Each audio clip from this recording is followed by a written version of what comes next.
అలాంటిది మనం ఎలాంటి పరిస్థితుల నుంచి వచ్చాం? భారతదేశం ఒక పరిస్థితిలో బంగారాన్ని కూడా తాకట్టు పెట్టుకునే పరిస్థితి వచ్చింది. అలాంటి పరిస్థితుల నుంచి దశాబ్దం పైనుంచి మూడోసారి ప్రధానమంత్రిగా ఆయన ఈ రోజున మన దేశాన్ని నడిపిస్తూ ఉన్నారు. అలాంటి ప్రధానమంత్రిని చాలామంది ఆయన మీద మాట్లాడుతూ ఉంటే, ఆయన్ని అనకూడని మాట్లాడుతూ ఉంటే నా గుండె కదిలించేసింది, నా కన్నీళ్ళు వచ్చినాయి, బాధ వచ్చింది. దేశం కోసం కష్టపడే వారికి ఇవా చివరికి మనం ఇచ్చేదే. కొత్త తరానికి ఏం తెలుసు? ఆయన పడ్డ కష్టం. ఒక్క రోజు కూడా సెలవు తీసుకోలేదు మన ప్రధానమంత్రి గారు. ఈరోజు పెట్టుబడులు వస్తున్నాయి మనకి, ఒక్కరోజు కూడా సెలవు తీసుకోలేదు.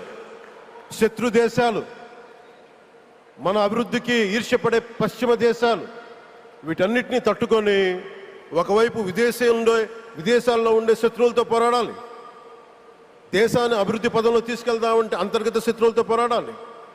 అలాంటి వ్యక్తికి మనం ఇవ్వగలిగేది కేవలం మేమున్నాం మీ వెంట, మీ మీద మాట పడితే అది మా మీద పడ్డట్టే, అదే మన వారికి ఇవ్వాల్సింది. నిజంగా ఆయన జంతర్ మంతర్లు అన్ని మాట్లాడుతూ ఉంటే నేను ఈ రోజున ప్రధానమంత్రి గారికి ఒకటే ఇస్తున్నాను, మిమ్మల్ని కొట్టే నాయకుడు లేడు ఈ భారతదేశంలో, రాబోడు. కానీ మీరు పడ్డ శ్రమ, మీరు పడ్డ కష్టం ఎవరు తీసుకోలేరు. ఎన్ని బాధలు పడ్డా, ఎన్ని దెబ్బలు తిన్నా ఈరోజు మనం గర్వంగా చెప్పుకుంటున్నాం. మన ఉత్తరాంధ్రకి ఎయిర్పోర్ట్లు వచ్చినాయి, ఇన్ని లక్షల పెట్టుబడులు వచ్చింది ఆంధ్రప్రదేశ్కి. కానీ ఇవన్నీ తట్టుకొని చెయ్యాలి అంటే 144 కోట్ల తాలూకు ప్రజల ఆకాంక్షల్ని ఎంతోమంది వెనక్కి లాగుతున్నా, ఒకళ్ళు ముందుకు తీసుకెళ్లాలంటే ఎంతమంది తిడుతున్నా విమర్శిస్తున్నా తీసుకెళ్తున్నారంటే ఒకే ఒక్క నాయకుడు ప్రధానమంత్రి శ్రీ నరేంద్ర మోదీ గారు. నేను ఎందుకు తపన పడ్డాను,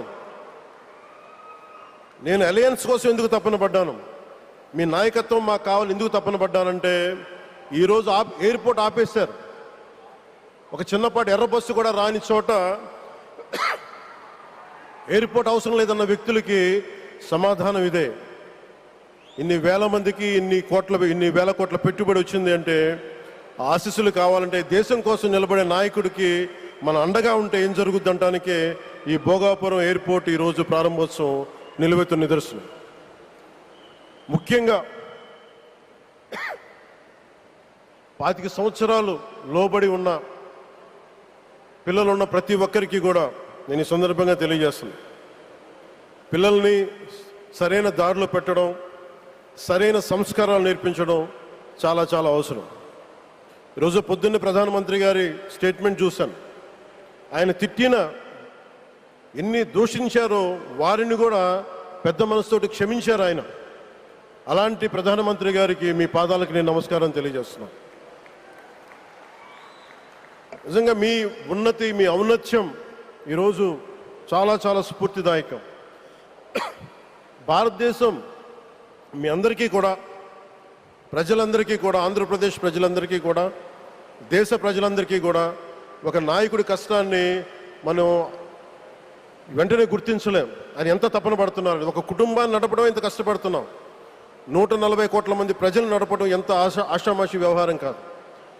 ముందుకు తీసుకెళ్లే నాయకుడికి తెలుస్తుంది. అలాంటి వ్యక్తికి మనం ఏమి ఇవ్వగలం? దేశాన్ని నడిపించడం అంటే రామకార్యం లాంటిది. హనుమంతుడు లంకకు లంఘించినప్పుడు అనేక అవంతరాలు వచ్చినాయి, అనేక అడ్డంకులు వచ్చినాయి. రామకార్యం చాలా గొప్పది. అలాగే ఈరోజు ప్రధానమంత్రి గారు దేశాన్ని ముందుకు నడిపించేది బృహత్కార్యం, చాలా మహాకార్యం అది. అలాంటి వ్యక్తికి మనం ఇవ్వగలిగేది, హనుమంతుడికి మనం ఏమి ఇవ్వగలం? నువ్వెంత గొప్పగా లంఘించావు, ఎంత కష్టపడ్డావు. ఏ దేవతకైనా ఇవ్వాల్సిన స్తుతే. వాళ్ళు మన నుంచి ఏమి కోరుకోరు. ఒక తల్లిదండ్రులకి మనం ఏమి కోరుకోరు, అమ్మ నువ్వు మా కోసం కష్టపడ్డావు, నాన్న నువ్వు మా కోసం కష్టపడ్డావు అని. అలాగే ఈ దేశ ప్రధానికి, సెలవు తీసుకోకుండా పనిచేస్తున్న ఈ దేశ ప్రధానికి మనం ఇవ్వగలిగేది, మీరు మా కోసం ఎంత కష్టపడ్డారు, మీరు మా కోసం నిరంతరం ఎంత శ్రమ తీసుకున్నారని చెప్పడమే మనందరి కర్తవ్యం. అలాంటి గౌరవ ప్రధానమంత్రి గారికి మనస్ఫూర్తిగా మీరు అనుకున్నంత కాలం అధికారం మీరు వద్దంటే వదలాలి, కానీ అధికారం మీ చేతుల్లోనే ఉంటుంది. దానికి మేమందరం నిరంతర కృషి చేస్తామని తెలియజేసుకుంటూ, భారతమాత ముద్దుబిడ్డ మన ప్రధానమంత్రి నరేంద్ర మోదీ గారికి ధన్యవాదాలు తెలుపుకుంటూ, ఒక్కసారి ఆయనకి ఇవ్వగలిగేది భారత్ మాతకి జయజయలు చెప్పుకుంటూ సెలవు తీసుకున్నాను. భారత్ మాతాకి. గౌరవ ప్రధానమంత్రి గారికి మరోమారు ధన్యవాదాలు తెలుపుకుంటూ, మీ ఆశీస్సులు మా అందరికీ కావాలి, రాష్ట్రానికి కావాలని తెలియజేసుకుని సెలవు తీసుకున్నాను. జై భారత్ అండ్ జై హింద్.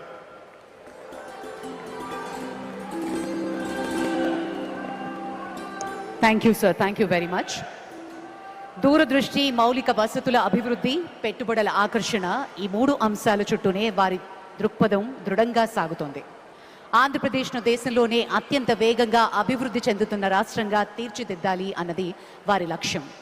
విమానాశ్రయాలు, పోర్టులు, పారిశ్రామిక corridors, IT hubs, logistics networks, వీటి అభివృద్ధి వారి ప్రాధాన్యత వహిస్తారు. గౌరవనీయులు ఆంధ్రప్రదేశ్ రాష్ట్ర ముఖ్యమంత్రి వర్యులు శ్రీ నారా చంద్రబాబు